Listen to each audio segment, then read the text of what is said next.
Hello नमस्कार दोस्तों, कैसे हैं आप सब लोग। स्वागत है आप सभी का टेड टॉक्स पे। मैं अपर्णा और आज हम लोग करने जा रहे हैं ईवीएस का मॉक टेस्ट। तो आज हम ईवीएस के 30 प्रश्न सॉल्व करेंगे और ये वो प्रश्न हैं जो सीटेट में पिछले सालों में पूछे जा चुके हैं। तो बहुत ध्यान से आप लोग करिएगा प्रश्नों को सॉल्व और जब मैं प्रश्न पढ़ूं तो ध्यान से सुनिएगा, उसके बाद उसका जवाब दीजिएगा। तो चलिए शुरू करते हैं आज की क्लास को। पहला प्रश्न है हमारे मॉक टेस्ट में कि पर्यावरण अध्ययन की अपनी कक्षा में समूह क्रियाकलाप का निर्माण करते हुए आप निम्नलिखित विचारों में से किसका ध्यान रखेंगे। देखिए प्रश्न क्या पूछ रहा है कि जब पर्यावरण अध्ययन की कक्षा में समूह क्रियाकलाप का निर्माण हो रहा है तो आप किन किन चीजों का ध्यान रखेंगे समूह क्रियाकलाप में। पहला है बच्चों की रुचियों का ध्यान हो, लड़कों और लड़कियों को समान रूप से रुचिकर लगे, इसमें मूल्यवान सामग्री लगे, या फिर सभी धार्मिक और सांस्कृतिक पृष्ठभूमि के बच्चों को रुचिकर लगे।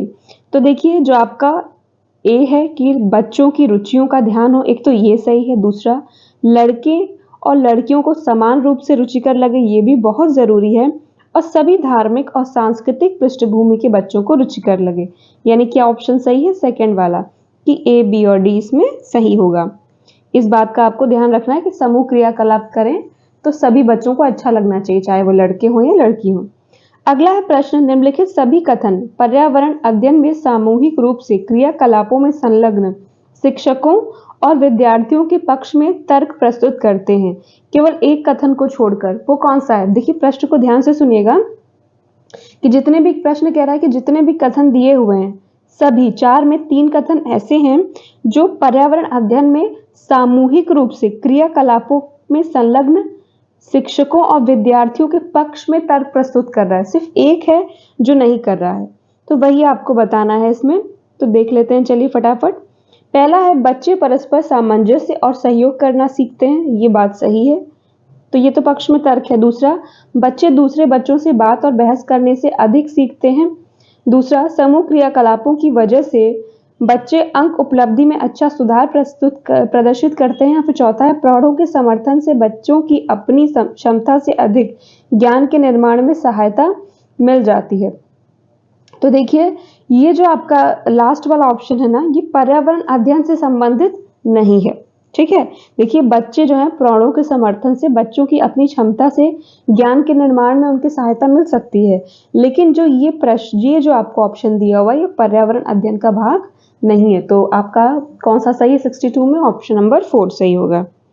प्रश्न नंबर 63 है समूह कार्य से पर्यावरण अध्ययन कर रहे बच्चों की सामाजिक वैयक्तिक विशेषताओं के आकलन के लिए निम्नलिखित में से कौन सा उपकरण सर्वाधिक उपयुक्त होगा? दत्त कार्य, कागज पेंसिल परीक्षण, मौखिक प्रश्न या फिर निर्धारण मापनीय। तो क्या सही होगा इसमें? आप लोगों ने किस चीज को टिक लगाया किस आंसर को? थर्ड सही होगा, थर्ड ऑप्शन सही होगा, मौखिक प्रश्न। अगला प्रश्न नंबर 64 नीचे पौधों के बारे में बच्चों के कुछ सहज अनुभूत विचार दिए गए हैं, इनमें से कौन सा विचार वैज्ञानिक दृष्टि से ठीक है? कुछ सब्जियां फल होती हैं, बीज किसी पौधे का हिस्सा नहीं होते, गाजर और बंद गोभी पौधे नहीं हैं, घास पौधा नहीं है। तो पूछा जा रहा था कौन सा वैज्ञानिक दृष्टि से ठीक है यानी सही है, तो सिर्फ पहला ही सही है कि कुछ सब्जियां फल होती हैं, ठीक है। अगला है प्रश्न नंबर 65। अब इसमें क्या पूछ रहा है चलिए देख लेते हैं। कक्षा 4 की एक शिक्षिका ने अपने विद्यार्थियों से कहा कि कुछ वयोवृद्ध लोगों से यह पूछिए कि जब वे जवान थे तो क्या उन्होंने कुछ ऐसे पौधे देखे थे जो आजकल दिखाई नहीं देते। टीचर अपने स्टूडेंट से कह रही है कि आप जो बुजुर्ग लोग हैं उनसे पूछिए कि क्या जब वो जवान थे तो ऐसे पौधे दिखाई देते थे जो अब दिखाई नहीं देते। तो प्रश्न पूछ रहा है उपरोक्त प्रश्न के पूछे जाने पर निम्नलिखित में से किस कौशल के आकलन की संभावना नहीं है। अब प्रश्न क्या कह रहा है? किस कौशल के आकलन की संभावना नहीं है? चर्चा, प्रश्न पूछना, अभिव्यक्ति या प्रयोग। तो किसकी नहीं है? प्रयोग। कोई चीज इसमें जो है प्रयोग नहीं किया जा रहा, किसी तरह का प्रयोग नहीं है इसमें। चर्चा होगी, प्रश्न पूछा जाएगा, फिर प्रश्न पूछने पे वो अपने उसकी अभिव्यक्ति करेंगे, लेकिन प्रयोग किसी तरह का नहीं हो रहा। 65 में क्या सही है? ऑप्शन नंबर 4 सही है। अगला प्रश्न नंबर 66 है एक शिक्षक प्रत्येक बच्चे को अपने घरों की रद्दी सामग्री से, कैसी सामग्री? रद्दी सामग्री से कुछ उपयोगी वस्तु बनाने को कहता है। शिक्षक का शैक्षिक अभिप्राय नहीं है। अब उसका क्या शैक्षिक अभिप्राय नहीं है, इस पे ध्यान देना है। कूड़े से बनी श्रेष्ठ वस्तुओं की प्रदर्शनी आयोजित करना, फिर कक्षा के श्रेष्ठ विद्यार्थियों के बारे में निर्णय करना, बच्चों में सृजनशीलता का विकास करना या बच्चों के को पुनश्चक्रण, पुनः प्रयोग और रूपांतरण को समझने देना। तो उसका शैक्षिक अभिप्राय यह नहीं है कि कक्षा के सबसे अच्छे विद्यार्थी के बारे में निर्णय लेना इस क्रिया के द्वारा। तो 66 में क्या सही है? ऑप्शन नंबर 2 सही है। चलिए अगला प्रश्न देखते हैं। प्रश्न नंबर 67 है, कहा जा रहा है कि निम्न प्रश्नों को पढ़िए। क्या है? मैंने क्रियाकलाप की योजना कितनी अच्छी बनाई, मैंने योजना का अनुसरण कितना अच्छा किया, मेरी शक्तियां क्या थी, मुझे सचमुच कठिन क्या लगा। ऊपर दिए गए 4 प्रकार के प्रश्नों के उत्तरों से होगा बच्चों और शिक्षक दोनों का स्व आकलन, शिक्षक द्वारा समग्र आकलन, बच्चों का स्व आकलन या शिक्षकों का स्व आकलन। तो इन सबसे क्या होगा? बच्चों और शिक्षक दोनों का ही स्व आकलन होगा। प्रश्न नंबर 68 है। अब इसका मेरे आंसर देने से पहले आप लोग इस प्रश्न को पढ़ के खुद उत्तर दीजिएगा अपने मन में। पहला है कि पर्यावरण अध्ययन की पाठ्य पुस्तक में प्रयुक्त भाषा परिभाषाओं पर बल देते हुए औपचारिक बनाई जाती है या फिर तकनीकी और औपचारिक होनी चाहिए, बच्चों की दिन प्रतिदिन की भाषा से संबद्ध होनी चाहिए या फिर रूखी और बच्चों के द्वारा समझने में कठिन होनी चाहिए। तो क्या सही होगा इसमें? ऑप्शन नंबर 3 सही होगा कि बच्चों की दिन प्रतिदिन की भाषा से संबद्ध होनी चाहिए।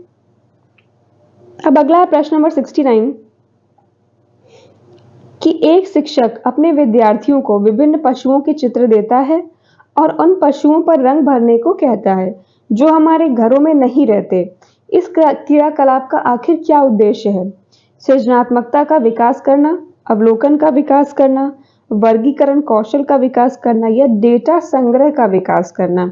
तो देखिए इसका है, एक तो सृजनात्मकता का विकास हो जाए, अवलोकन का विकास हो जाए और वर्गीकरण कौशल, यानी ऑप्शन नंबर 3 सही है। ए, बी और सी तीनों ही सही हैं। प्रश्न नंबर 70 पूछ रहा है पर्यावरण अध्ययन के पाठ्यक्रम जिसे 6 उप विषयों के चतुर्दिक निर्मित किया गया में पौधे और पशु को जानबूझकर परिवार और मित्र उप विषय के अंतर्गत सम्मिलित किया गया है। इसके लिए निम्नलिखित में से एक कारण को छोड़कर शेष सभी कारण हो सकते हैं। वह एक कारण कौन सा है? कौन सा एक कारण नहीं है, आपको बताना है। तो पहला है विद्यार्थियों को विज्ञान के दृष्टिकोण से पौधों और पशुओं को समझने में सक्षम बनाना। पहला तो ये है। अगला पढ़ लेते हैं क्या है कि सामाजिक और सांस्कृतिक संदर्भ में पौधों और पशुओं के स्थान निर्धारित करने में विद्यार्थियों को सहायता करना। इस बात को उभारना कि किस प्रकार मनुष्य एक दूसरे से घनिष्ठ संबंधों को साझा करते हैं। इस बात को उभारना कि किस प्रकार कुछ समुदायों के जीवन और आजीविकाएं विशेष पशुओं या पौधों से घनिष्ठ रूप से जुड़े होते हैं। तो देखिए इसमें आपका क्या सही होगा? देखिए ऑप्शन नंबर 1 सही होगा ना। ऑप्शन नंबर 1 क्या है कि विद्यार्थियों को विज्ञान के दृष्टिकोण से पौधों और पशुओं को समझने में सक्षम बनाना। ठीक है, पूछा जा रहा था ना, क्योंकि कि कौन सा एक कारण हो सकता है एक कारण को छोड़ के। सभी 4 ऑप्शन है जिसमें से एक कारण तो नहीं है। ठीक है, तो वो पहला है। अगला है प्रश्न नंबर 71। अब ये क्या कह रहा है देखिए, पर्यावरण अध्ययन के शिक्षण अधिगम में सर्वेक्षण का उद्देश्य पूछ रहा है कि क्या होता है। समुदाय के साथ अन्योन्य क्रिया का अवसर प्रदान करना, बच्चों को विभिन्न लोगों के प्रति संवेदनशील बनाना, सूचना को प्रत्यक्ष प्राप्त करने का अवसर प्रदान करना या फिर आकलन के एक अवसर के रूप में इनका उपयोग करना। अब आप लोग बताइए कि क्या क्या सही होगा। देखिए ए, बी, सी, डी चारों ही आपके सही हैं इसमें, यानी इसमें कौन सा ऑप्शन सही है? ऑप्शन नंबर 2 सही है। अगला प्रश्न देखिए, शिक्षक द्वारा प्रदर्शित एक कटोरे में पानी उबालने और उसका वाष्पीकरण हो जाने के प्रयोग को देखने के बाद 7 से 8 वर्ष के बच्चों के द्वारा दिए गए उत्तर इस प्रकार हैं। पानी गुम हो गया, कटोरे ने पानी सोख लिया, आग ने पानी पी लिया, भगवान ने पानी पी लिया। ठीक है, अब आपको प्रश्नों के उत्तर देने हैं इसी पे ध्यान देके। तो पहला है, ये उत्तर बच्चों उनके विचारों के बारे में क्या बताते हैं? वाष्पीकरण के बारे में बच्चों के विकल्पी विचार हैं, बच्चों के उत्तर तर्कसंगत नहीं है, बच्चों की सोच गलत है या बच्चे अच्छा अवलोकन नहीं कर पाते। तो ये क्या दिखा रहा है, देखिए ये बता रहा है कि वाष्पीकरण के बारे में बच्चों के विकल्पी विचार हैं, अलग अलग तरह के दे रहे हैं ना। तो अगला देखते हैं, प्रश्न नंबर 73 क्या है?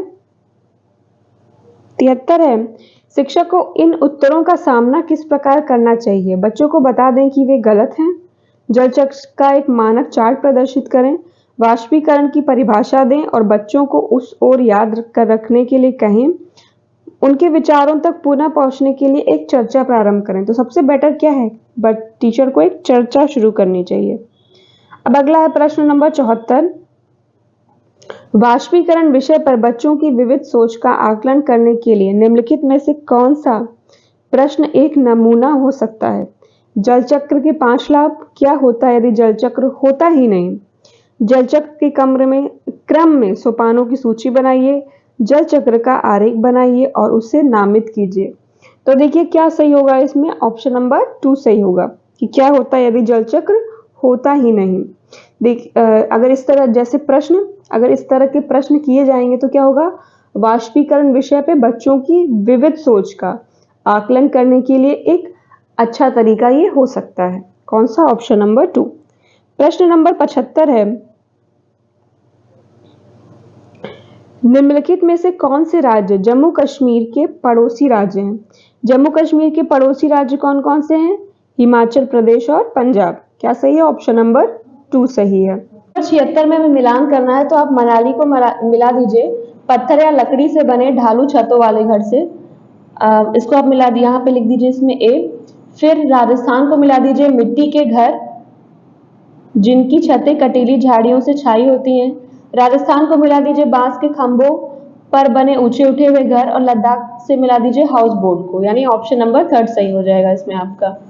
अगला प्रश्न नंबर 77 है, पशुओं की त्वचा पर विविध पैटर्न डिजाइन उस जलवायु के कारण होते हैं जिसमें वो रहते हैं, उनकी शारीरिक शक्ति को इंगित करते हैं, परावर्तित प्रकाश के कारण होते हैं, उनकी त्वचा पर बालों के कारण होते हैं। तो देखिए पशुओं की त्वचा पर जो विविध पैटर्न होते हैं वो उस जलवायु के कारण होते हैं जिसमें वो रहते हैं, यानी क्या सही है? ऑप्शन नंबर 1 सही है। प्रश्न नंबर 78 है, जो व्यक्ति जंगल में कम से कम 25 वर्षों से रह रहे हैं उनका उस जंगल भूमि पर और उसमें पैदा होने वाली वस्तुओं पर अधिकार है। यह जनादेश किसके द्वारा दिया गया था? यह दिया गया था जंगल अधिकार अधिनियम 2007 के द्वारा। प्रश्न नंबर 78 है, मच्छरों द्वारा फैलने वाले रोगों का समुच्चय कौन सा है? तो देखिए इसमें आपका जो डेंगू, मलेरिया, चिकनगुनिया है वो मच्छरों द्वारा फैलने वाले रोगों के समुच्चय में से एक है। प्रश्न नंबर 80 पूछ रहा है अब घटपर्णी पौधे यानी निपेंथिस के बारे में कि वो कैसा होता है।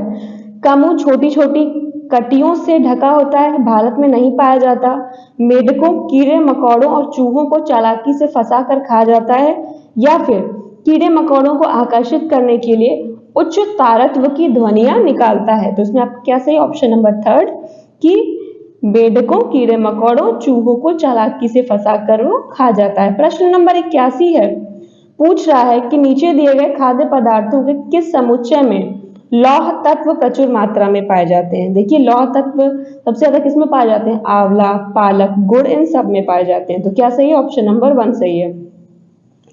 प्रश्न नंबर 82 है, हमारे देश के लगभग सभी भागों में मिर्च का उपयोग भोजन पकाने में किया जाता है। हमारे देश में मिर्च को लाने वाले व्यवसायी आए थे। पूछी जा रही है कि मिर्च जिन्होंने लाए थे वो कहाँ से आए थे? तो कहाँ से आए थे? वो दक्षिणी अमेरिका से आए थे। क्या सही है? ऑप्शन नंबर 2 सही है। प्रश्न नंबर 83 है, कौन सा पक्षी कैक्टस पौधे के कांटों के बीच अपना घोंसला बनाता है? तो वो कौन होता है? फाख्ता पक्षी होता है। अगला है प्रश्न नंबर 84, देखिए किसी पशु के विषय में नीचे दिए गए विवरण को पढ़िए और उस प्रश्न फिर पढ़ने के बाद हमें उस पशु को पहचानना है। यह भालू जैसा दिखता है परंतु भालू नहीं है। दिन के लगभग 17 घंटे वृक्ष की शाखाओं से उल्टे उलट कर सोता है। यह जिस वृक्ष पर रहता है उसी की पत्तियां खाता है। यह लगभग 40 वर्षों तक जीवित रहता है। तो ऐसा कौन सा है? ऐसा है स्लॉथ। क्या सही है? ऑप्शन नंबर 1 सही है। नंबर 85 है, नीचे दिए गए जीवों के समूह में से किनकी दृष्टि श्रेष्ठ होती है और वो मनुष्यों की तुलना में 4 गुनी अधिक दूरी की वस्तुओं को देख सकते हैं? तो कौन सा देख सकते हैं? चील, गरुड़ और गिद्ध। क्या सही है? ऑप्शन नंबर 3 सही है। प्रश्न नंबर 86 है, देखिए क्या कह रहा है कि नीचे दिए गए खेती करने के विवरण को पढ़िए और इस ढंग की पहचान करिए। एक फसल को काटने के पश्चात खेत को कुछ वर्ष के लिए खाली छोड़ दिया जाता है, उसमें कुछ भी नहीं उगाया जाता। इस भूमि में बांस या अन्य खरपतवार जो भी कुछ उगाता है उन्हें उखाड़ा नहीं जाता, काटकर जला दिया जाता है।